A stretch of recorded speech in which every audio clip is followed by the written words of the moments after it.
मैंने अपनी पड़ोसन से कहा कि फरजाना, अगर किसी ने अपने घर जाले साफ करवाने हो या रमजान से पहले घर की सफाई करवानी हो तो मुझे बताना, मैं कर दूंगी।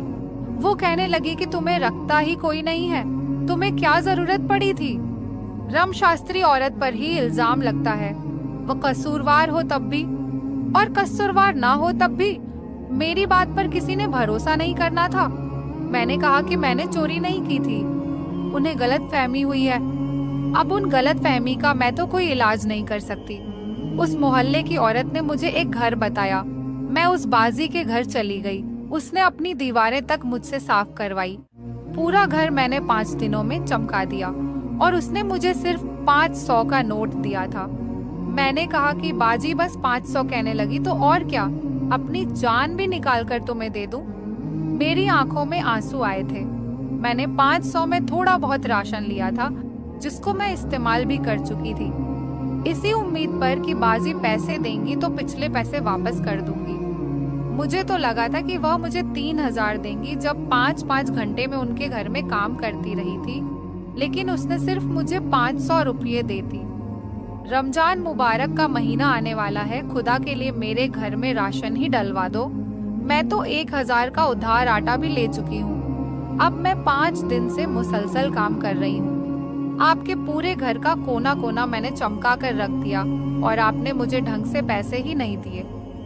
वह कहने लगी कि चलो चलो दफा हो जाओ, यहाँ से जितनी तुमने मेहनत की थी इससे ज्यादा दिए हैं। बहरहाल मिन्नत समाजत करने के बाद उसने मुझे 500 ही दिए थे जो मैंने राशन वाले को वापस कर दिए। मजीद उससे आटा मांगा तो कहने लगा कि नहीं दे रहा, कैश में दूंगा, तुमने सही तमाशा पकड़ा है। उधार ले जाती हो, अगर कल को तुम्हें पैसे ना मिले तो कहाँ से भरोगे। मैं रोती धोती घर वापस आ गई। मुझे याद आने लगा कि हर रमजान में मेरा भाई गरीबों को राशन बांटता है, उसकी बड़ी वाह वाह होती है। सोचा कि मैं भी ले आती हूँ, शायद मेरी भी मदद कर दे। मैंने काले रंग की चादर पहनी और भाई के घर का रुख किया। जमशेद भाई का घर अब 2 मंजिला बन चुका था। उनके घर को देखकर मैंने एक ठंडी आह भरी थी। मेरा सारा बचपन इसी गली में खेलते हुए गुजरा था। ये नहीं पता था कि अपने बच्चों की भूख को देखकर मुझे इस गली में दोबारा आना पड़ेगा।